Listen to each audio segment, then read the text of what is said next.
लोकसभा चुनाव 2024 के दूसरे चरण के मतदान को लेकर आज से चुनाव प्रचार प्रसार थम जाएगा।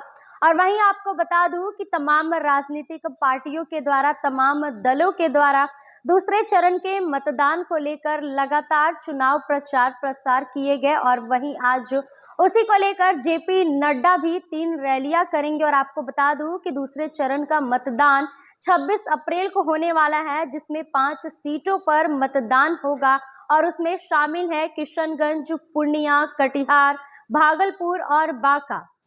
लोकसभा चुनाव के दूसरे चरण में पूर्वी बिहार की 2 सीटें भागलपुर व बांका तथा सीमांचल की 3 पूर्णिया, किशनगंज और कटिहार में 26 अप्रैल को मतदान होना है। इन इलाकों में आज शाम 5 बजे चुनाव प्रचार समाप्त हो जाएगा।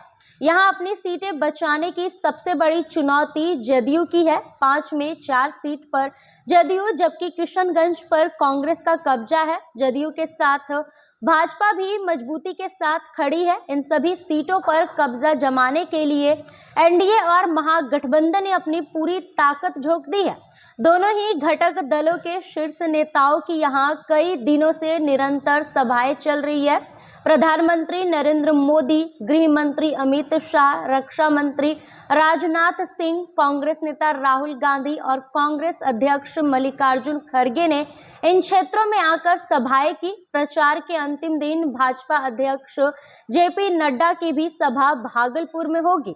सीमांचल और पूर्वांचल में लोकसभा चुनाव की फिजा इस बार कुछ अलग ही है।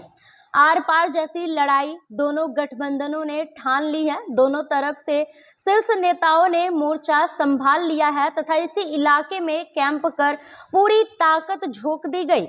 एक ही क्षेत्र में शीर्ष नेताओं की बार बार सभाएं और रोड शो बता रहे हैं कि लड़ाई कितनी चुनौतीपूर्ण है। मुद्दों पर वार पलटवार के अलावा समीकरण साधने के हर दांव चले जा रहे हैं। मुख्यमंत्री नीतीश कुमार और विपक्ष के नेता तेजस्वी यादव ने इसी इलाके में कैंप कर लगातार सभाएं व रोड शो भी किए। सीमांचल की सीटों पर एनडीए की जीत के लिए भाजपा ने पूरी ताकत लगा दी है। पार्टी के शीर्ष नेताओं के साथ ही प्रदेश स्तरीय नेता भी लगातार चुनाव प्रचार कर रहे हैं। प्रधानमंत्री मोदी ने 16 अप्रैल को पूर्णिया में सभा की थी। अब पीएम का चुनावी दौरा 26 को अररिया और मुंगेर में होना है। गृह मंत्री अमित शाह कटिहार में सभा कर चुके हैं। रक्षा मंत्री राजनाथ सिंह 2 दिन बिहार आ चुके हैं। उनकी सभी सभाएं सहयोगी दलों के लिए ही हुई है।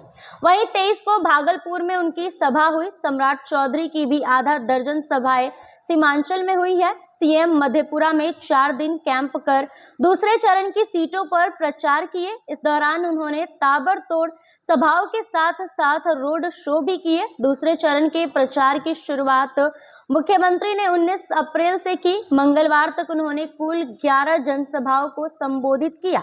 5 दिनों में वह 3 बार भागलपुर गए।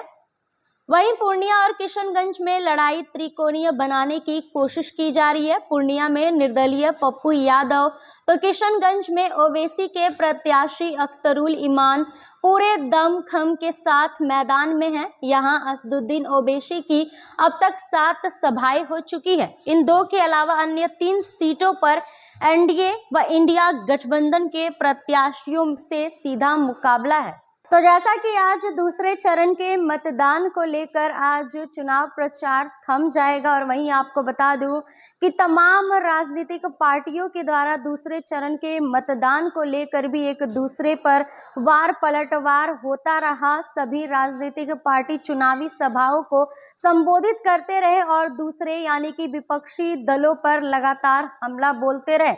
बाकी यह सब कुछ तो नतीजों से ही पता चलेगा। बाकी दूसरे चरण के मतदान में क्या कुछ उभर कर सामने आता है, यह काफी देखना दिलचस्प होगा। फिलहाल इस खबर में बस इतना ही। ऐसे ही तमाम खबरों के लिए बने रहे हमारे साथ और देखते रहे फर्स्ट बिहार झारखंड। धन्यवाद।